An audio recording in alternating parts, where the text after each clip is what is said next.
everyone. I think we're the last panel for the day, Mark. Would that be correct? Well, I want to say, first of all, a big thank you for those of you who are participating, in addition to those who will be able to access the video after the event. This is an important topic, and it's something that I was speaking to the panelists a little bit ago about how passionate it is, the passion that we each share for this topic, but most importantly, the impact to which it will bring to our organizations and across the globe.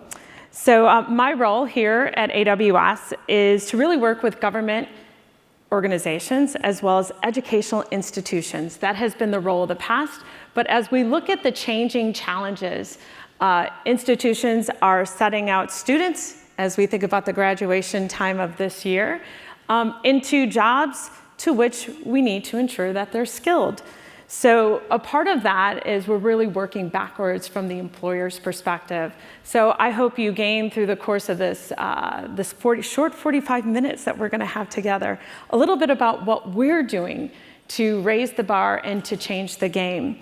A couple of data points that I found interesting, and I'll weave them through the conversation today, is according to World Economic Forum's Future Jobs Report of 2023, more than 75% of companies are looking to adopt big data, cloud computing, and artificial intelligence technologies over the next 5 years. Now, that's an interesting stat because as we look at the transformation that's happening, the question is always about skills and are we there? So I'm super proud of the work that my team has done. And really, we're focused on driving public sector, private sector collaborations between the education institutions, industry, and policymakers to speed access to these key educational resources so that we can ensure that the next generation and even the workforce of today have access so that they can meet the high demands. And if you haven't had your alerts go off today we actually announced a new initiative to boost career readiness for learners and modernize tech programs to study across 78 educational institutions, collectively serving more than 380,000 learners. It's an exciting time to be a part of this group, and we're so proud of that announcement.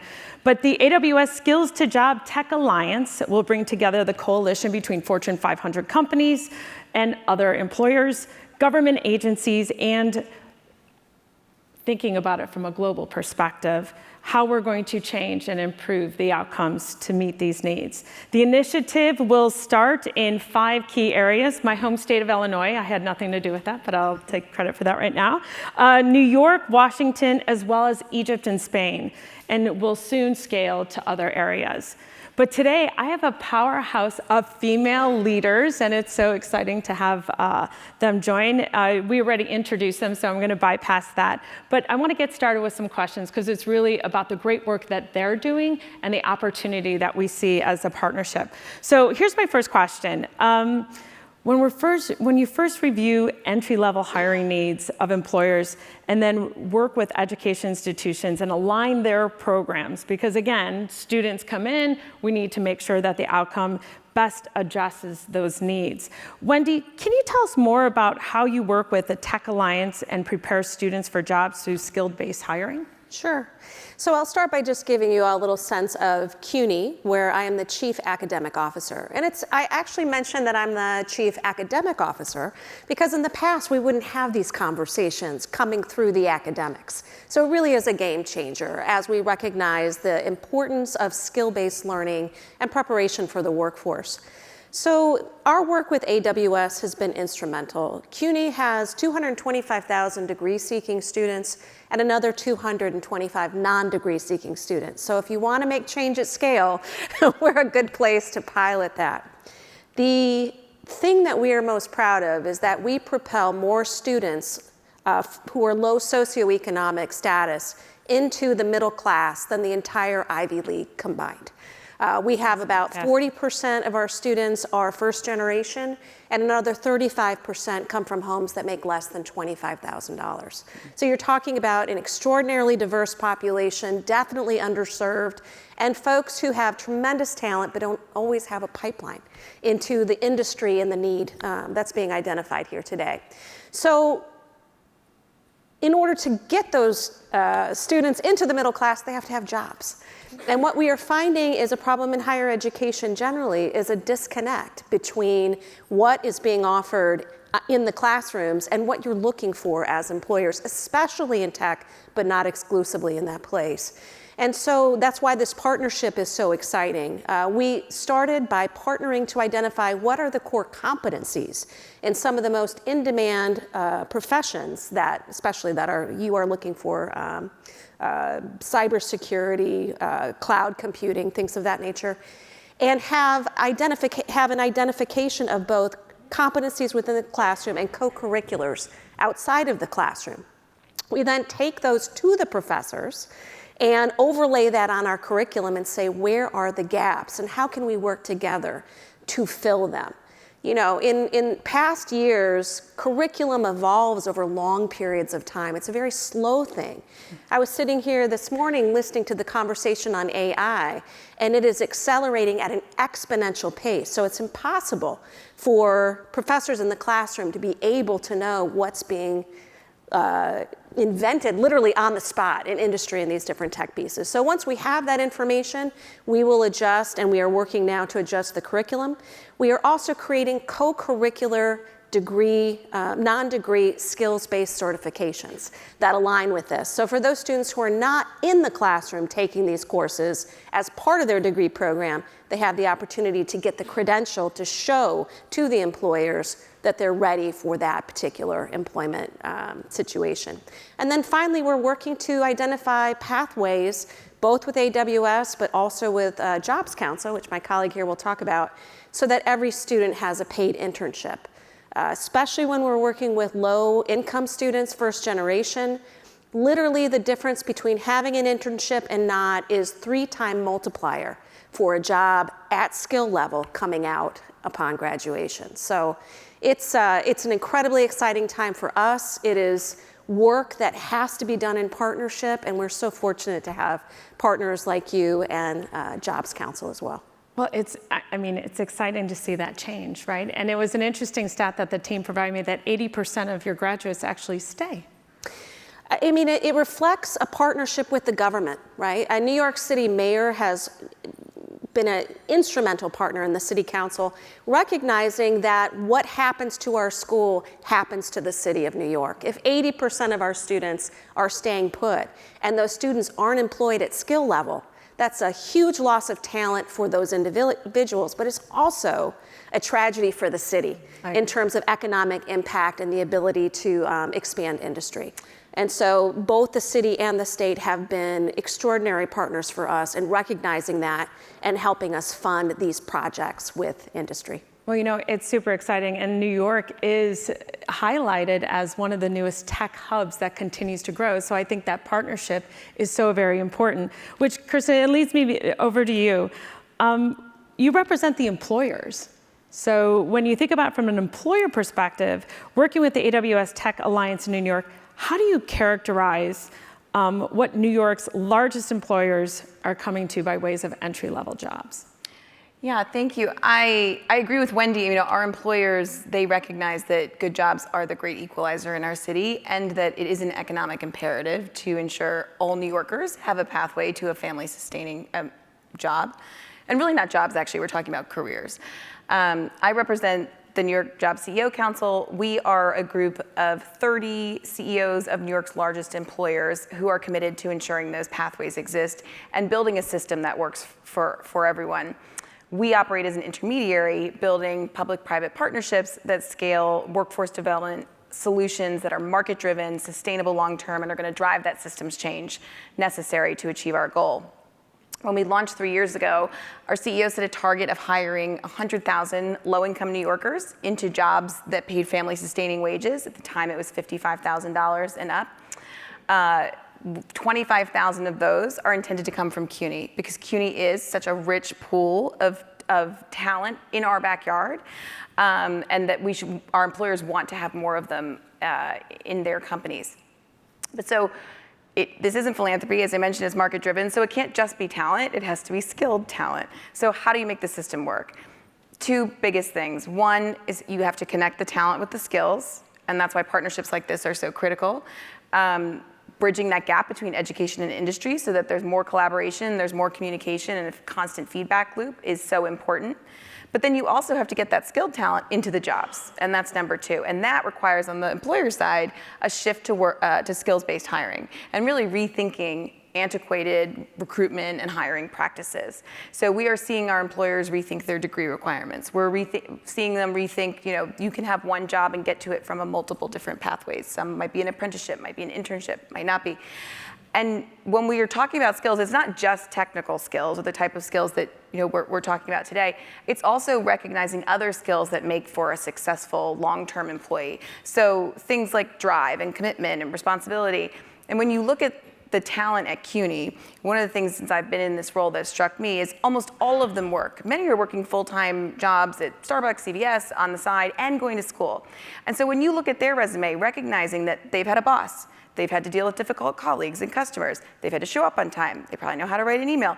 Like, those are all actually really strong competencies that we can all agree we would love all of our entry-level talent to come in with. And it's very hard to vet that outside of, oh, here's the experience that shows they have those skills. So it is not just the technical skills, but it's what are the skills that our employers feel make a successful employee, and how can they find them, and recognizing that it might look a little bit differently.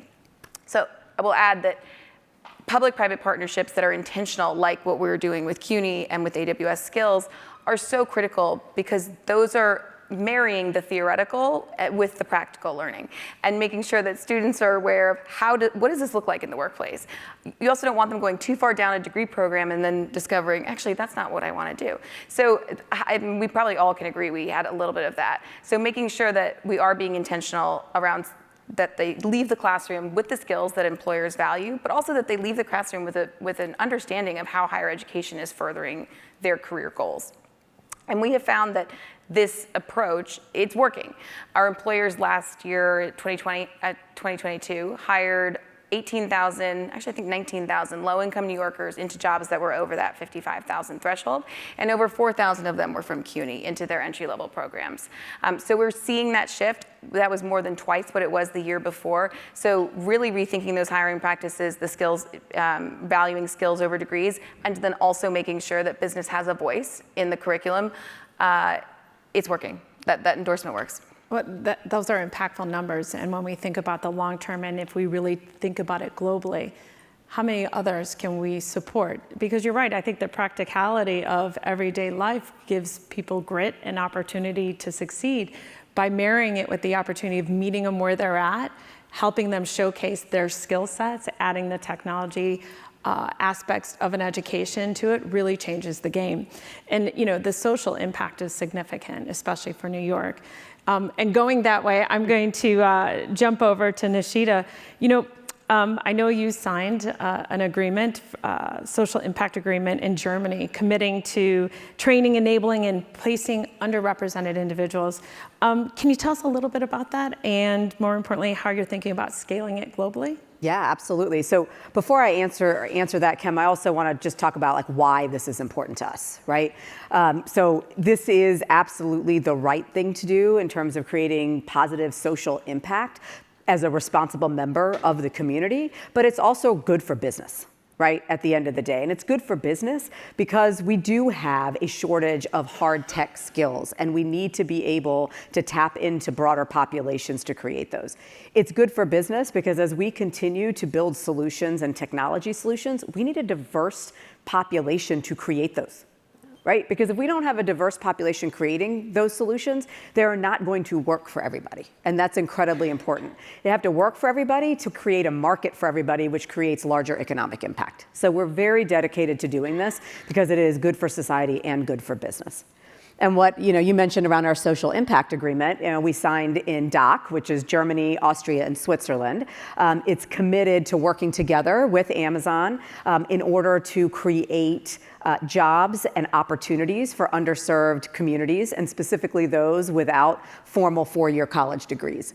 And so it involves training programs, it involves shadowing programs, it involves us actually putting them through our recruiting pipeline after we've trained them in the places they are, whether they're in community schools, whether they're upskilling themselves after a previous job, and then actually putting them through our recruiting pipeline and having them join us as full-time employees. That's exciting, and it's to your point, it's the impact that you're making. So much of the work that the Tech Alliance is really working backwards from the employer demand. And our data shows that software development, cloud support, and data integration are truly the most in-demand jobs that we see. According to the World Economic Forum, in the next 5 years, there will be 1.4 million new roles. So when we think about the task at hand, it's significant. 1.4 million roles in data integration alone. So, there's a lot of research about applied learning, but internships and how it prepares learners is so important. It's one thing to say you do it, but you got to actually apply it. So Chris, I'm going to go back to you. How is the Job CEO Council working with AWS to make it easier for those employers to provide those internship opportunities? Yeah, they are so important, and it's not just because employers look for those on a resume. It's much more than that. It's, again, back to aligning the practical and the theoretical together. One of the interventions that partnerships we've worked with CUNY on that I'm most excited about when I think about scale is our college apprenticeship program, and it's redesigning some applied associate's degrees. So what does that look like? It means a collection of our employers, industry experts, they come in, they look at the curriculum, they say, they're missing this, you don't need this, and maybe shift the order around. And then the students have an opportunity the second semester of their second year to do a 40-hour-a-week apprenticeship at the company that is intended to shift into a full-time entry-level role that in the past they would have traditionally reserved for four-year degree students, talent. And it's a great example of working for everyone because all the students benefit from that curriculum and the opportunities, but the employers have this try before you buy period to help them get comfortable with that shift to skills-based hiring. The good news is almost all of our students in that program this year we haven't gotten all of it, but have been getting offers. And they're 70,000, 80,000. I mean, the employers are so excited. They want putting orders for more next year. Because once they can also find this reliable pool of talent that they feel like comes in and then they get this test period, I mean, that's ultimately taking a lift off of them and their recruitment practices can be more streamlined. So we're excited about that program, and we have one of the degrees that AWS is working with is one of those, so it will only enhance the career readiness of those students and open up more job opportunities for them at our companies. The other way we're supporting this is internships. So we pulled together our employers and we said, hey, can you commit to first round internships for any of the students in this curriculum? And they said yes, and it wasn't hard. Why wasn't it hard? Part is because before AWS did all this with the colleges, they included the employers from the beginning and said, are these the competencies and the skills that map back to the entry-level jobs you're trying to fill? Not just guessing and not saying it's just for one employer, but it's for a collective. And again, that collective endorsement means so much. And so this was an easy ask of our employers. They're happy to do it. We're going to be doing that this fall because they know they can rely on the skills that they're learning. They've seen it. They approve of it. They're excited about it. And if anything, it gives those students a boost because they don't see the curriculum across every college in America. So now they know here's a pool of local talent that is getting exactly what I need and will be a great fit for these jobs. As employers of ourselves, and we have a big community in New York as well, we recognize that it's important to pull talent from non-traditional or what we would call emerging sources. I'm super excited about the work that my team has the opportunity to be a part of, and that includes even hiring from our military spouses, but really depending on what I like to think community colleges do offer, and that's meeting students where they're at. Meeting learners where they're at. It is about a lifelong journey, and your jobs change, your opportunities change, and I think that's really important. In 2022, AWS actually hired more than 1,100 people from emerging pipeline talent. That's significant. We're going to continue to do that because we understand that importance. Apprenticeships apprenticeships are critical pathways. It absolutely is. And according to the Wall Street Journal, in the past decade, the number of apprenticeships, which is shocking, has increased by more than 50% for many Fortune 500 companies. And I think that shows that the opportunity is there. I often like to say, if you could see it, you could be it. And I think an apprenticeship does offer students the opportunity to really see the opportunity that they have as long as they commit to it. Nishita, I want to go back to the work in Germany. I know it's a 6-week work program, but can you tell us a little bit more about the benefits to Deloitte and how you've seen the benefit from that program itself? Yeah, absolutely. And yeah, it's actually a 6-month kind of dive-in program, what we call it. So we'll give ourselves credit for some more, right? And so we do a lot with AWS around AWS providing the upfront certifications and training, and Deloitte providing a lot of the shadowing on existing projects. So they get some of that real-world experience along with the training and certifications, and then focus on specific topics within technology, whether it's cloud or DevOps or data and analytics. And making sure that they are job ready for when they are going to apply for full-time roles and when their portion of education is done. What it has absolutely done is it's improved the diversity of our recruiting pipeline. Right? We see that right away. What it has also done is actually improve the readiness of these professionals once they're in the door, right? Because they know what it's like to be on a project. They know what it's like to be in consulting and mix that with technology jobs, right? They know what it's like to have a deliverable, right? Because they've actually been doing that as part of the course of their shadowing program, right? Some of the challenges are like acclimating them to the larger firm. Right? These are students sometimes who don't come from families where they have had these types of jobs and employment before. So they're not necessarily sure how to do things like network, right? They don't know how to do some of what we consider extracurriculars. It's not enough just to do your job, but you have to keep learning. You have to get involved in some of the other activities the organization does. And so those are some of the things. It's not just about this technical skills or the hard skills, but how do we actually also incorporate some of the softer skills and understanding of workplace dynamics? You think about just the impact and the speed to impact when they are hired. So I'm sure there's a huge cost savings as well that continues to grow. And I know other organizations are seeing that as well. But Wendy, you hear the comments about how Deloitte is leaning in. Tell me what you think about the more public-private engaging governments to help us get this moving a little bit faster, because I think speed is what's most important at this point. Yeah, I think you're hearing a rosy picture up here, and the truth is it's hard. It's hard when you're talking about, it is both the blessing and the burden for government to be a long-standing institution that has longevity and scale and the ability to make change, but that also slows us down.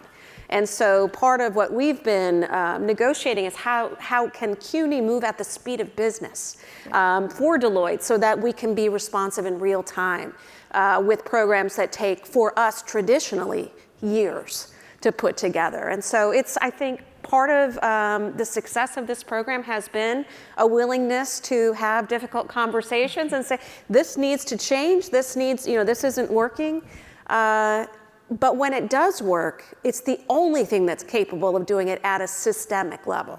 There's lots of ad hoc programs out there where you get a few students here, you get a few students there. That's not what we're committed to. What we're committed to is a game changer, so that these students who, you talk about the different skills they need to learn, they don't have models in their houses to show what it looks like to be a professional. And even for those who do, they're not this type of level of professional. So for us to actually change the field requires every one of us working in tandem, having difficult conversations, and then working with our government partners to change some policies and procedures where those things are standing in our way from being successful. We just weren't built to do this type of partnership. So this is a new world out there, and we're glad to be in the front of it, but by no means is it a simple thing. No, it is hard, but it also just goes to the passion that each one of you share to move that forward. And it does bring me back to you, Kirsten. I know we're doing a pilot, about 125 potential students that have the opportunity to complete 80 hours worth of virtual work for your member companies. Tell us a little bit about the benefits for what you see for all parties as they participate. Yeah, so to Wendy's point about scale, here's an example of how you can have practice-based learning in the classroom, real life projects with a real company, but it doesn't require the same time or resources of a company. So our companies can do a lot more of that than they necessarily can take warm bodies, in their programs. Not that we're doing either or, but you really do need a combination of both.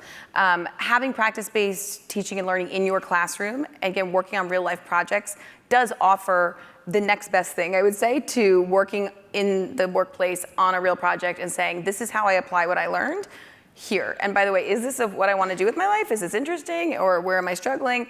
But actually understanding how those two connect rather than just a few years of learning and then figuring out how they connect afterward.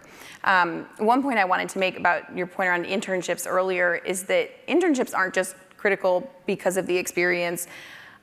We find that our employers largely, their entry-level talent in those high-paying jobs is coming from that intern pool. So in a lot of cases, if you aren't in that intern pool, you've already missed the boat. And so some of this is also education and awareness on campuses. I mean, this is different than when I was in college, as far as you have to apply a year more in advance. And so for students to know that they might be out of the game before they even knew they were in it, that's another really important piece about internships, because they're almost like the new entry-level job. That's where your foot needs to get in the door. Absolutely. You have any thoughts? Yeah, I was just going to actually add to Wendy around saying it is hard, right? It's hard within our own organization. And part of it is because the type of students that come in, they don't often look like everybody else. And I'm not just talking physical appearance, right? I'm just saying, their makeup, their background, what their experiences have been, and acclimating them and including them involves making sure the entire organization is creating that inclusive environment. There are acceptance, there is understanding of differences, there is the ability to say, okay, maybe they didn't get it right this time, but we can help make it better, as opposed to just saying, it didn't work out. See, I told you, we shouldn't do this program, right? So it's absolutely hard, and it's hard during economic cycles, right? And you have to remain committed, because you can't just have a couple, right? Wendy, to your point, it has to be a scaled program. You have to have, 50, 100 of these students within organizations so that they're forming their own networks. Because guess what? All your traditional colleges have generations of networks, right? And if you're not creating that network for the people that are coming in that don't already have it, they just inherently have a structural inequity problem of being able to be successful off the bat. So believe me, it's hard everywhere, whether it's on the school side or whether it's on the corporate side. And I think it's really important for everyone to go in with eyes wide open, that it's more than just committing to hiring, but it's about changing your organization. Yeah, I just wanted to say, one of the things I think is so useful about this pilot internship program with AWS and Jobs Council is that it's not just project-based. There's structured projects, yes, but there's also workforce skills that are generic to everybody who need those skills coming in. Because what we find, we're talking about culture change at every level, at the faculty level, to understand that it isn't just an intellectual endeavor to create critical thinking skills, which is hugely important, but in this world, not sufficient. To teaching the students themselves that they are worthy and that they have the skills to go into these internships. We were amazed at some of the initial internship offerings that we had that went without applicants. I think 225,000 students. You should have 8 million of them trying to get these jobs. And in fact, when we went back and followed up and said, well, what was the disconnect? We heard, well, I didn't think that I was good enough for that. I didn't think you could possibly, a Deloitte could possibly be talking to me. And so we have to change the confidence. We have to change the understanding of what the workplace is. That's not just for our low-income kids, that's for middle and upper class too. I think back to my first job where I was a hostess in a restaurant, and I remember it was over lunchtime, and I'm like, well, I get a lunch break, right? No, this is your job. You're supposed to stand here and do the work. So, even those of us who come from more privileged backgrounds need to be schooled in what it means to be a good worker. And this program does that. I love that. And you're absolutely right. I think the interesting thing that we all have to recognize is times change. Mm-hmm. And what you say is true, past networks because you are a part of an alumni or your family have been going to higher education institutions, you've got legacy. This is flipping it. It genuinely is flipping it. But I think the biggest challenge, and when I think about those that are watching or those that are in the room, is we all have the opportunity to think differently about what skills mean. What does an employable individual that will best solve for our needs look like? And it's not it may not be traditional. While some roles will still require some aspects of a degree, some others might say you have all the right skills and the experience to be successful. But I bring this back to you, Kirsten, because you have enlisted major corporations to participate in this program. How do we get others to think differently? Because that's really what it's going to take. It's not the same as usual. It has to look different. How are you getting them on board to take on these opportunities? You know, I think just in general right now, the private sector has such an opportunity, but also responsibility to drive social change and fix some broken systems. That is not lost on the private sector. When you look at large corporations and the way they're thinking about stakeholder engagement or stakeholder capitalism and rethinking, this was happening even pre-COVID, but particularly post-COVID, I think we've all realized there's a shift in the power, there's a shift in the balance between, the relationship between employees and their employer is different.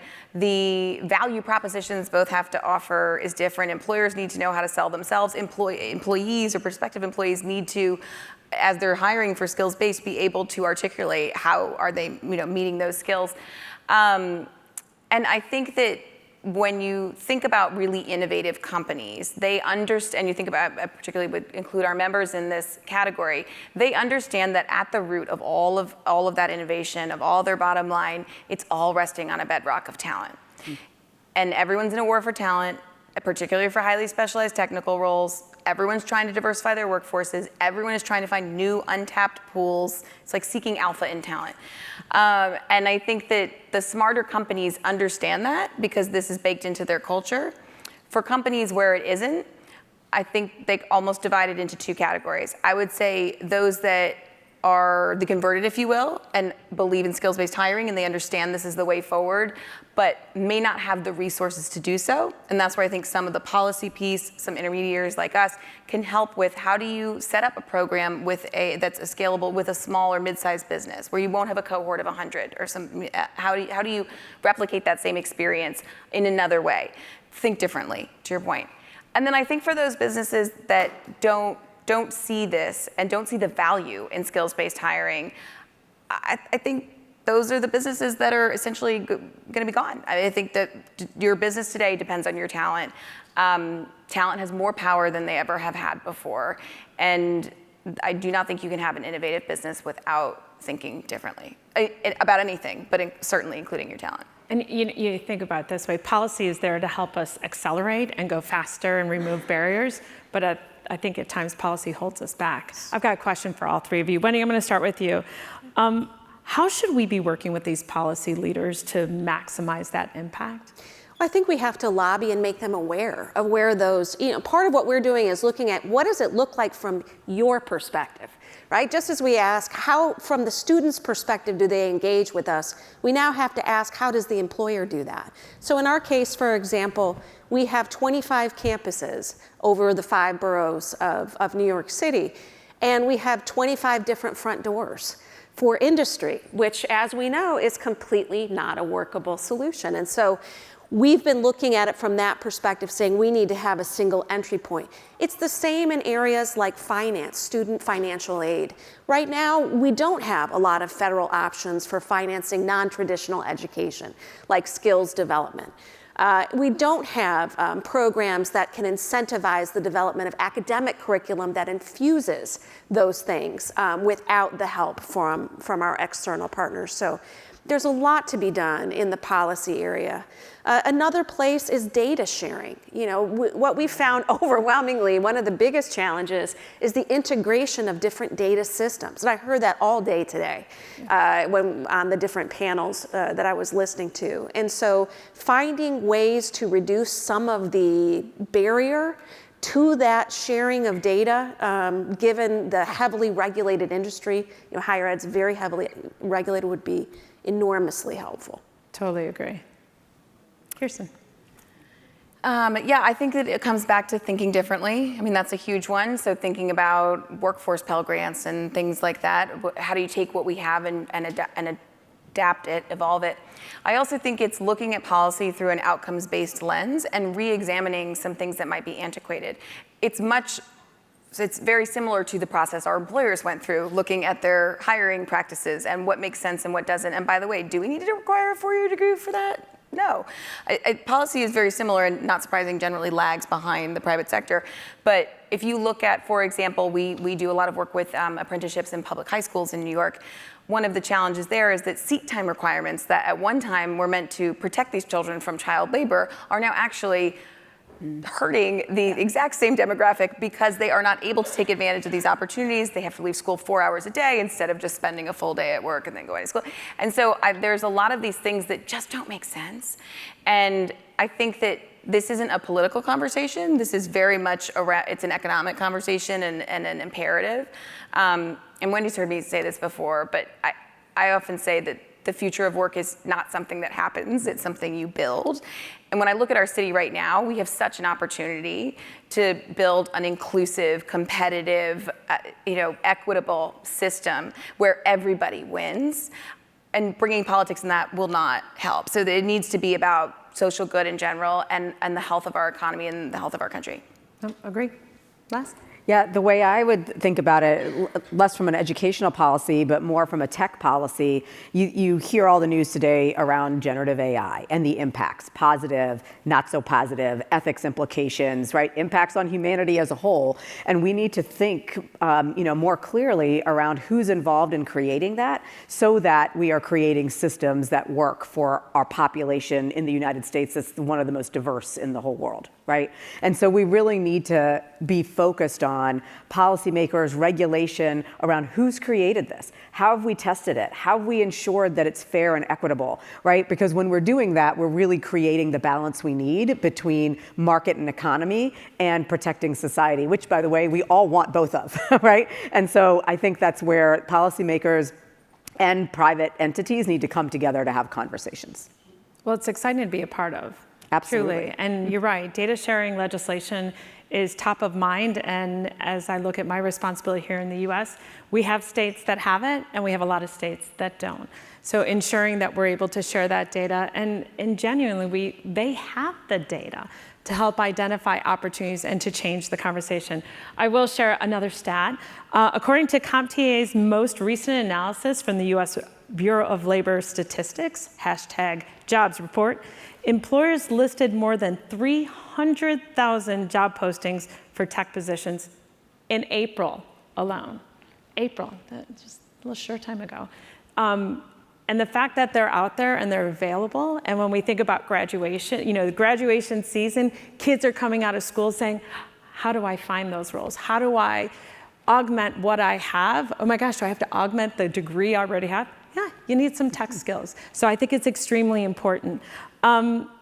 It's exciting to be a part of the impact for the future, and I love that there are 3 women up here literally fighting to fight the right cause, and that is to support a more diverse environment and opportunity. So for those of you in the audience, there will be a QR code somewhere.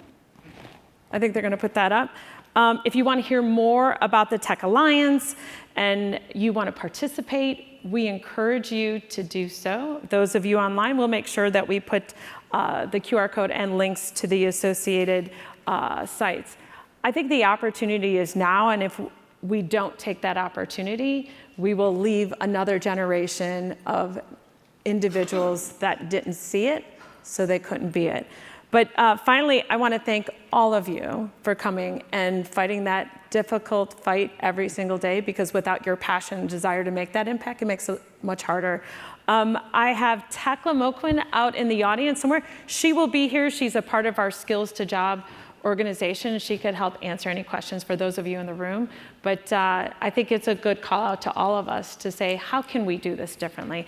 How can we drive a different outcome if we can't do the simple thing, and that is to get engaged and to make that difference. So thank you, and thank you everyone for taking the time.